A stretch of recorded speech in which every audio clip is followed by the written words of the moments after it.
세상을 살아가다 보니 이러한 예상치 못한 어려움들을 참 많이 만납니다. 말씀을 따라 가다가도 뜻하지 않은 장애물을 만나게 되고요. 은혜 속에 살아가다가도 예기치 못한 난관을 만나게 되는 것입니다. 지금 일어나고 있는 이 일이 어떠한 일인지 파악조차 하지 못하고 하나님이 이 일을 통하여 어떤 계획이 있는지 묻지도 못한 채 그저 두려움에 갇혀서, 그저 낙심에 갇혀서, 그저 위기에 갇혀서 내 판단, 내 결정으로 지나갈 때가 너무 많더라는 거예요. 언젠가 개그우먼 김효진 씨의 신앙 인터뷰를 보았습니다. 사회자가 묻습니다. 하나님은 당신에게 어떤 분입니까? 라고 묻는데 그녀가 이렇게 대답하더라고요. 하나님은 저에게 내비게이션과 같은 존재입니다. 그래요. 제가 잘 모르는 길도 하나님은 잘 아십니다. 제가 가야 할 목적지를 정확히 인도해 주십니다. 이렇게 이야기합니다. 그 내용이 저에게 참 공감이 되었습니다. 아시는 분은 아시지만 저는 꽤 길치입니다. 또 방향치예요. 동서남북을 잘 구분하지 못합니다. 그리고 들어갈 때는 들어가는데 그 길을 다시 되돌아 나오는 걸 못해요. 이러한 특징 탓에 발달된 습관이 하나 있는데 내비게이션의 안내를 경청하는 일을 너무 잘합니다. 속도를 줄이라 하면 줄이고 이쪽으로 가라 하면 분명히 그쪽으로 갑니다. 아는 길이라도 절대로 혼자 가지 않습니다. 내비게이션을 반드시 켭니다. 신앙생활이 무엇일까요? 하나님의 말씀에 경청하며 살아가는 삶입니다. 하나님이 말씀하신 대로 순종하면서 가라 하면 가고 멈추라 하면 멈추는 것이 신앙의 삶이죠. 내가 잘 아는 길이라 할지라도 그때일지라도 하나님 의지하면서 하나님을 따라가는 것입니다. 이것이 신앙생활이요 세상과 구별된 여정, 거룩한 여정이라는 것입니다. 아브라함의 여정이 그와 같았습니다. 어디로 가야 하는지 몰랐습니다. 언제까지 걸어야 하는지 몰랐습니다. 그저 하나님이 앞으로 보여주실 그 길을 따라서 순종하며 한 걸음 한 걸음 걸어갑니다. 아브라함이 걸었던 그 길은 어떤 여정이었을까요? 앞으로 그의 앞에는 어떠한 삶이 펼쳐질까요? 오늘은 거룩한 여정, 그 첫 번째 시간 하나님을 만나다라는 제목으로 하나님의 은혜를 나누고자 합니다. 오늘 본문은 아브라함이 하나님의 부르심을 받아 하란을 떠나서 마침내 가나안 땅에 도착했다는 사실로 시작이 됩니다. 5절 말씀을 제가 한 번 더 읽습니다. 아브라함이 그의 아내 사레와 조카 롯과 하란에서 모은 모든 소유와 얻은 사람들을 이끌고 가나안 땅으로 가려고 떠나서 마침내 여기 마침내가 중요합니다. 마침내 가나안 땅에 들어갔더라. 이 말씀은 참 흥미로운 말씀입니다. 오늘 성경은 하란에서 가나안 땅까지의 여정을 단 한 문장으로 끝을 내고 있습니다. 때문에 이스라엘 지리를 잘 알지 못하는 독자들은 그 가나안 땅 하란 바로 옆에 붙어 있나 보다라고 생각하기 마련입니다. 그런데 막상 이스라엘의 지도를 살펴보면 그 하란과 또 가나안까지의 거리가 꽤 먼 거리임을 발견하게 됩니다. 학자들은 이 길을 약 700km 정도로 추정을 합니다. 여러분의 이해를 돕기 위해서 서울에서 제 고향까지 여수까지 차로 가는 일직선의 거리가 약 350km입니다. 그러니까 700km라 함은 서울에서 여수를 왕복해서 걸어가는 거리인 거예요. 전혀 놀라지 않는 여러분이 놀랍습니다. 이 길은 먼저 하란에서 유프라테스 강을 건넙니다. 그리고 수리아 다메섹을 지나서 헬몬산을 돌아서 가야 하는 여정입니다.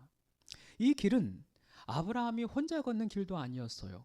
아버지가 있었고 조카 롯의 가족도 있었고 가축도 있었고 종들도 있었습니다. 때문에 하루 이동할 수 있는 거리가 제한되어 있는 겁니다. 광야를 건넙니다. 때로는 산맥도 건넙니다. 때로는 날씨의 위험이 있고 짐승의 위험도 있습니다. 도적대의 위협도 있었습니다. 무엇보다 하나님이 말씀하실 땅이 어디인지 모르잖아요. 그러니까 하나님께 매일매일 물어야 했습니다. 여기가 맞습니까? 더 걸어야 합니까? 때로는 묻고 때로는 기다리고 때로는 멈추고 때로는 가는 일을 계속해서 반복해야 했습니다.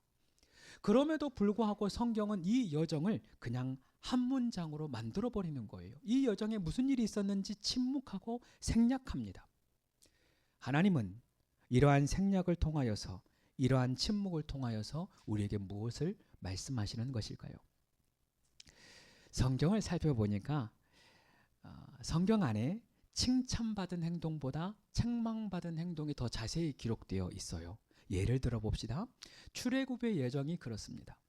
홍해를 건너기 전부터 백성들이 불평합니다. 홍해를 건너자 이번엔 물이 없다고 불평합니다. 물을 주시자 고기를 먹는다고 불평합니다. 광야길을 걷는 시간 40년이었어요. 그 40년 동안 잘한 일도 있었겠죠. 하나님께 칭찬받는 일도 분명히 있었을 텐데 유독 성경은 백성들의 불평과 원망을 부각하여 기록합니다. 아브라함도 마찬가지예요. 우리가 앞으로 볼 수 있는 기회가 있겠지만 아브라함이 가나안을 뒤로 하고 애굽으로 내려갑니다. 아내를 누이라고 속입니다. 사라의 여종 하가를 통해 아들을 낳습니다. 성경은 이러한 아브라함의 실수와 치부를 더욱 가감없이 기록하고 있어요. 그런데 유독 이 시간만큼은 성경이 침묵한다는 것이죠. 이러한 침묵을 통해 우리가 한 가지 유추할 수 있는 게 있어요. 적어도 이 여정, 이 초기 이 여정 가운데에는 아브라함이 하나님을 원망하지 않은 겁니다.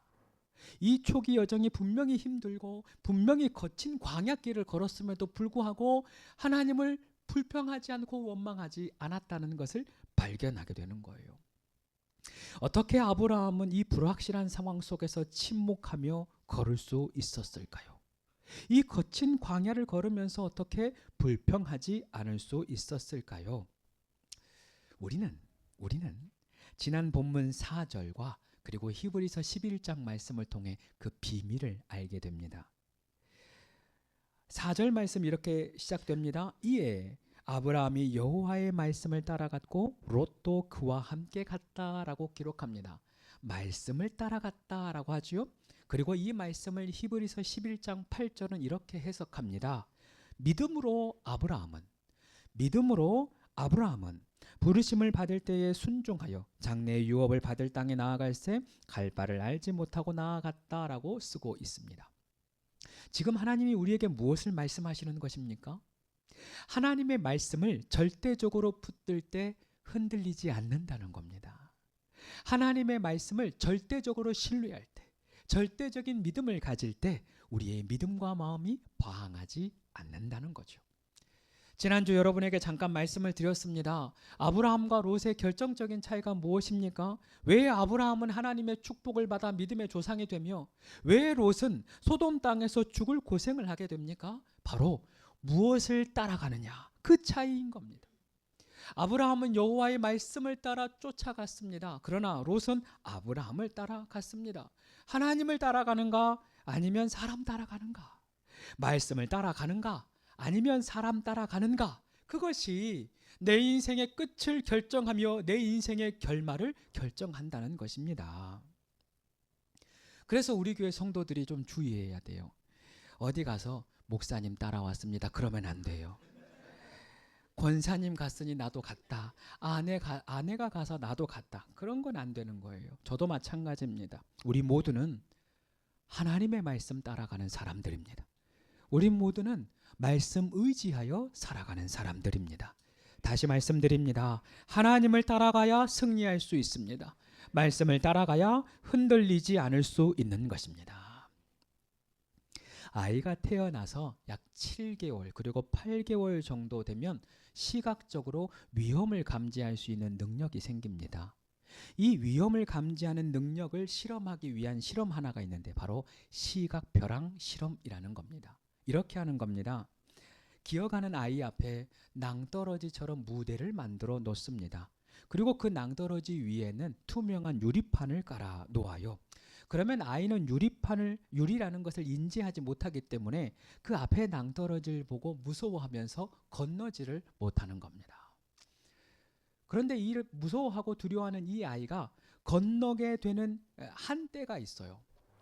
유독 이때는 놀랍게도 그 벼락을 아랑곳하지 않고 건넙니다. 바로 그때가 엄마가 아이를 바라보고 웃고 있을 때, 안 웃으면 안 건너요.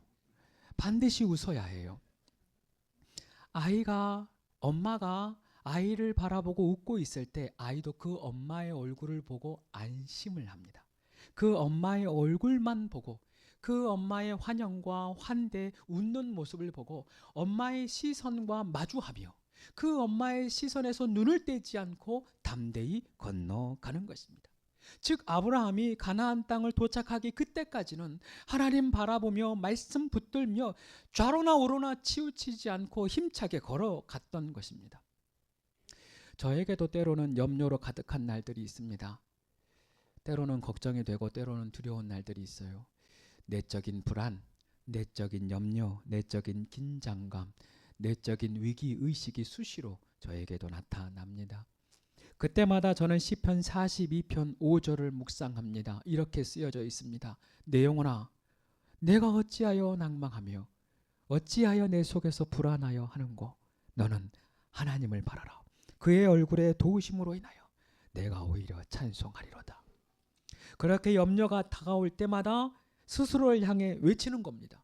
너는 왜 낭망하니? 너는 왜 낙심하니? 너는 왜 불안하니? 하나님이 함께 계시고 하나님이 나와 함께 나를 붙들어 주시는데 너는 왜 두려워하니? 스스로 외치곤 합니다. 사랑하는 여러분, 무엇이 두렵습니까? 무엇이 막막합니까? 여러분의 시야에 발견된 위험은 무엇입니까? 여러분의 시각 가운데 보여지는 위기는 무엇입니까? 이제 믿음의 눈을 들어 하나님을 바라보시길 바랍니다. 그 얼굴의 도우심으로 인하여 오히려 찬송하게 될 것입니다. 내게 주신 말씀을 붙드시길 바랍니다. 그 말씀을 신뢰하시기 바랍니다. 그 어떤 어려움 속에서도 오히려 찬송하며 걸어가게 될 줄로 믿습니다. 아브라함의 초기 여정이 그랬다는 거예요. 다시 본문으로 돌아가 보십시다. 아브라함이 하란을 떠났습니다. 마침내 가나안 땅에 들어갔습니다. 마침내 가나안 땅이 종착역이었던 겁니다. 그러면 이제 평안히 살고 자녀를 낳고 축복을 누리면 될 것 같은데 그 이어지는 말씀 6절이 조금 의아합니다. 6절의 말씀, 아브라함이 그 땅을 지나 세겜 땅 모래 상수리 나무에 이르렀다 그래요. 여기 지나라고 하는 원어적인 의미는 바람처럼 스쳐간다 그런 의미예요. 다른 곳에서는 쉬기도 하고 유숙하기도 했는데 잠시 머물기도 했는데 유독 그 땅만큼은 멈추지 않고 바람처럼 지나갔다는 것입니다. 그 이유가 무엇일까요? 이어지는 말씀은 이렇게 되어 있습니다. 그때에 가나안 사람이 그 땅에 거주하였더라. 가나안 사람. 우리는 그 가나안 사람들에 대하여 민수기 13장을 통해 알 수가 있어요. 이스라엘의 12 정탐꾼이 가나안 땅을 정탐합니다. 여호수아와 갈렙은 하나님이 그 땅을 우리에게 주셨다라고 하면서 담대하게 외치지만 나머지 10사람은 반대로 이야기합니다. 눈물을 흘리며 슬피 울며, 성경이 그렇게 되어 있어요. 슬피 울며 다음과 같이 이야기합니다. 우리가 두루 다니며 정탐한 땅은 그 거주민을 삼키는 땅이요 거기서 본 모든 백성은 신장이 장대한 사람, 신장 말고 키, 거기서 네피림 후손인 아낙 자손의 거인들을 보았나니 우리가 스스로 보기에도 메뚜기 같았다라고 쓰고 있어요. 즉 기골이 장대한 사람들, 우리가 잘 아는 골리앗과 같은 사람들, 사냥과 싸움에 능한 사람들이 바로 가나안 사람들이었다는 것입니다. 이를 본 10명의 정탐꾼들 마음에 큰 두려움이 찾아왔습니다. 이 두려움이 온 백성을 두려움에 떨게 만들었던 것이죠. 어쩌면 아브라함의 마음에도 이와 같은 두려움이 생겼을지도 모릅니다. 그리고 그와 같은 사람들이 거기에 거주하고 있으니 이 땅, 하나님이 주신 땅이 아닐 것이다 스스로 판단합니다. 하나님에게 묻지 않은 것입니다. 그냥 스스로 결정을 하고 빨리 지나쳐 버린 것입니다. 여러분이 이 장면에 어떻게 공감할지 모르겠지만 저는 정말 공감이 돼요. 청소년 시절에 이제 섬에서 나와 여수에서 학교 생활을 하는데 여수는 다르더라고요. 차도 있고 사람도 많고 얼마나 복잡한지 몰라요. 한 번은 골목길을 지나가려 하는데 처음 보는 형들이 저를 불러요. 분명히 나는 모르는 형인데 나를 불러요. 제가 처음 겪는 일이지만 본능적으로 직감했습니다. 가만히 있으면 안 되겠다. 어떻게 했겠습니까? 모른 척하고 바람같이 지나갔습니다. 지금은 추억하면 웃을 이야기이지만 그때는 얼마나 심장이 쿵쾅거렸나 몰라요. 세상을 살아가다 보니 이러한 예상치 못한 어려움들을 참 많이 만납니다. 말씀을 따라 가다가도 뜻하지 않은 장애물을 만나게 되고요. 은혜 속에 살아가다가도 예기치 못한 난관을 만나게 되는 것입니다. 지금 일어나고 있는 이 일이 어떠한 일인지 파악조차 하지 못하고 하나님이 이 일을 통하여 어떤 계획이 있는지 묻지도 못한 채 그저 두려움에 갇혀서, 그저 낙심에 갇혀서, 그저 위기에 갇혀서 내 판단, 내 결정으로 지나갈 때가 너무 많더라는 거예요. 그런데 바로 그때 하나님이 아브라함에게 나타나십니다. 이어지는 7절의 말씀 이렇게 기록됩니다. 여호와께서 아브라함에게 나타나 이르시되, 여호와께서 아브라함에게 나타나 이르시되 내가 이 땅을 내 자손에게 주리라 하신지라 말씀하십니다. 하나님이 나타나셨다. 이 장면은 매우 놀라운 장면입니다. 성경을 통틀어서 하나님이 사람에게 나타난 처음 장면이 바로 이 장면입니다. 온 우주를 창조하신 전능하신 여호와 하나님께서 피조물인 아브라함 앞에 나타나신 것입니다. 하나님은 왜 아브라함에게 나타나셨을까요? 먼저는 지금 이 땅이 하나님이 주신 땅이라는 것을 분명히 하기 위함입니다. 하나님은 아브라함에게 너에게 보여줄 땅으로 가라 미래형으로 말씀하셨습니다. 그리고 그 말씀 그대로 그 땅에 도착하자마자 그 땅이 바로 너의 땅이요 약속한 땅임을, 바로 이 땅임을 확실히 보여주고 있는 것이죠. 두 번째, 하나님이 그 약속을 기억하고 있음을 알려주기 위함입니다. 오늘 하나님이 이 땅을 아브라함에게 줄 것이다 라고 하지 않았어요. 내 자손에게, 너의 자손에게 주리라 말씀하십니다. 즉 너로 말미암아 큰 민족을 이룰 것이다, 너에게 자손이 있을 것이다 라고 하는 이 약속을 내가 기억하고 있으니 염려하지 마라. 그 약속을 내가 반드시 지킬 것이니 두려워하지 마라. 그 약속을 한 번 더 알리기 위하여서 말씀하시는 것이죠. 한 걸음 더 나아가 하나님이 아브라함에게 나타나신 가장 중요한 이유가 있습니다. 바로 하나님의 살아계심을 증명하기 위함입니다. 보십시오. 하란에서 가나안까지 아브라함의 마음이 크게 요동함이 없었어요. 그런데 지금 가나안 땅에 이르러 가나안 사람들을 보니 그 마음이 흔들리고 그 믿음이 흔들리기 시작하는 것입니다. 바로 그때 하나님은 자신을 드러내시면서 하나님의 살아계심을 보여주신 것입니다. 아브라함의 일생에 하나님과의 인카운터, 하나님과의 만남이 일어난 것입니다. 이 장면은 우리에게 너무도 큰 은혜가 됩니다. 하나님은 언제나 우리와 함께 계시죠. 언제나 우리와 함께 계십니다. 그러나 특별히 예기치 못한 어려움이 있을 때, 뜻하지 않은 고난을 만날 때, 바로 그때 하나님은 더욱 우리를 찾아오십니다. 바로 그때 우리를 만나 주십니다. 욥을 생각해 봅시다. 욥, 그는 신실한 신앙인이었고 당대의 의인이었습니다. 그랬던 그가 모진 고난 속에서 모든 것 다 잃고 죽음의 위기를 겪습니다. 이제 생명도 포기하고 싶고 믿음마저도 포기하고 싶을 그때에 하나님이 욥을 찾아오십니다. 하나님이 욥을 찾아오셔서 그를 만나 주십니다. 그리고 욥기 42장 그 마지막에 이르러서 욥이 이렇게 고백하는 겁니다.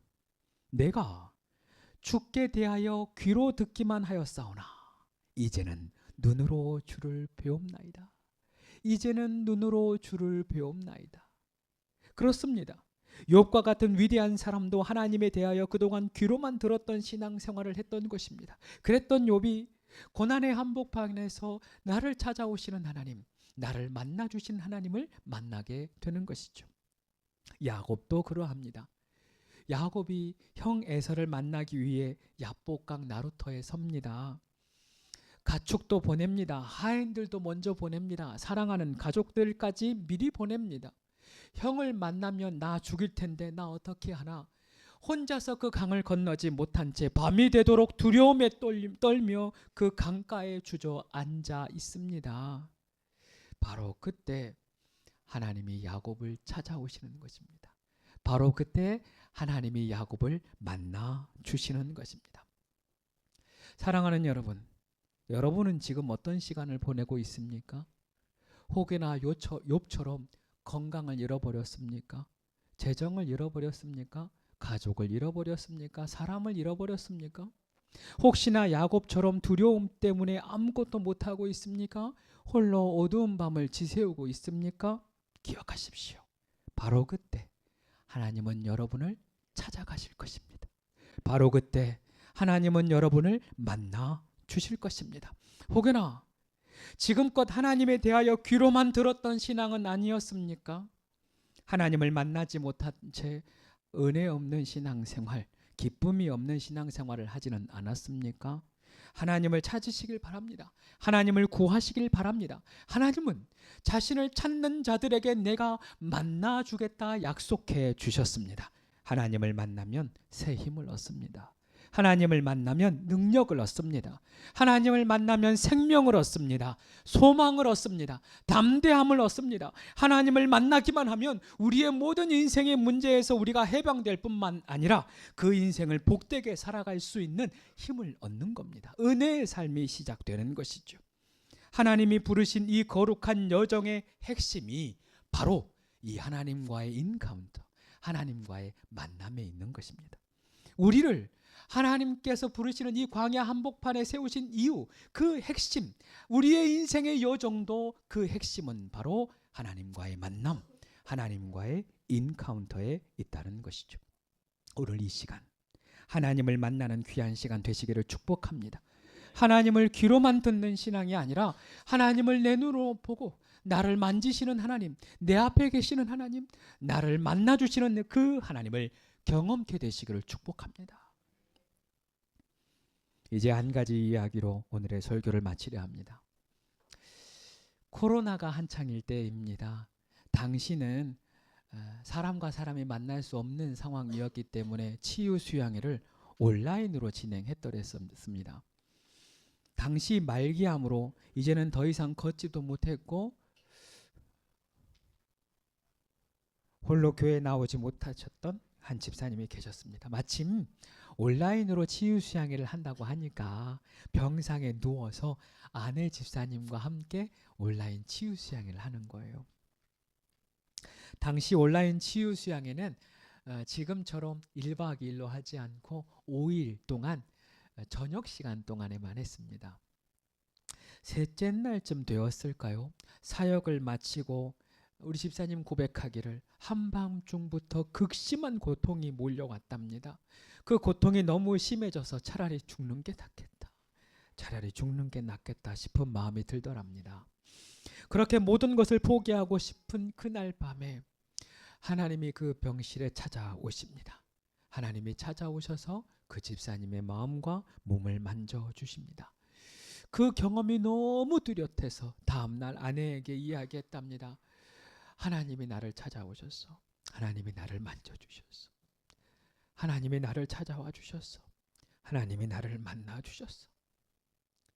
그리고 그 집사님 나를 찾아오신 주님을 만난 후 기쁨으로 감사함으로 찬양함으로 그 하나님 품에 안겼습니다. 기억하십시오. 내 삶이 힘들고 어려울 때는 하나님이 나를 버릴 때가 아닙니다. 내 삶에 문제가 있고 고난이 중첩된다 하여서 하나님이 나를 포기했다는 의미는 아닙니다. 오히려 바로 그때가 우리가 지쳐 있을 바로 그때가 하나님이 우리를 찾아오시는 때요, 우리를 만나 주시는 때입니다. 우리가 고통 중에 울고 있을 때, 우리가 힘들어서 낙심할 그때, 주저앉아 일어날 힘이 없을 그때가 하나님을 만날 때요, 하나님을 찾을 때요, 하나님과의 인카운터, 내 인생의 여정의 가장 복된 시간, 가장 핵심적인 시간이 찾아오는 때인 것입니다. 그와 같은 상황을 잘 고백하는 찬양 중에 하나가 너는 내 아들이라 라는 찬양입니다. 한 주간 동안 이 찬양이 제 마음 가운데 계속해서 울려 퍼졌습니다. 가사가 이러하죠. 힘들고 지쳐 낭망하고 넘어져서 일어날 힘이 전혀 없을 때, 그때 어떻게 하신다입니까? 조용히 다가와 손을 잡아주시며 나에게 말씀하여 주신다 그러는 거예요. 나에게 실망하여서 내 자신이 연약해서 고통 속에 눈물을 흘릴 때 주님 찾아오셔서 못자국 난 손길로 내 눈물을 닦아주신다는 겁니다.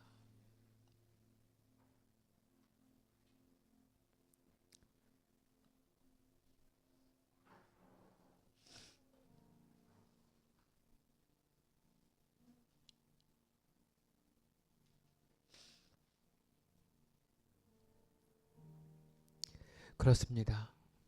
내 삶이 힘들고 일어날 힘이 없을 때 주님이 찾아오셔서 그 못자국 난 손길로 우리를 잡아주시고 내 눈물도 닦아주시고 다시 일으켜 세워주십니다. 사랑하는 한소망 우리 교회 성도 여러분, 그러니 하나님을 신뢰하십시오. 말씀을 신뢰하시길 바랍니다. 불안할 때마다, 낙심이 찾아올 때마다 오히려 외치세요. 너는 왜 낙심하니? 하나님 계시는데 왜 낙심하니? 왜 실망하니? 오히려 하나님 바라보면 하나님의 그 얼굴의 도우심으로 인하여, 그 얼굴의 환대로 인하여, 그 얼굴의 은혜로 인하여 오히려 찬미하게 될 것입니다. 오늘 우리 하나님께서 더불어 우리에게 말씀하십니다. 바로 그때가 나를 만날 때이다. 내가 너를 찾아갈 것이다. 내가 너를 만날 것이다. 말씀하여 주십니다. 이러한 만남, 이러한 은혜, 이러한 축복이 우리의 믿음의 여정에 수시로 드러나게 될 줄로 믿습니다. 힘들 때마다 일어나게 될 줄로 믿습니다. 하나님께 요청할 때마다 일어나게 될 줄로 믿습니다. 그 마음 가지고 함께 찬양합시다.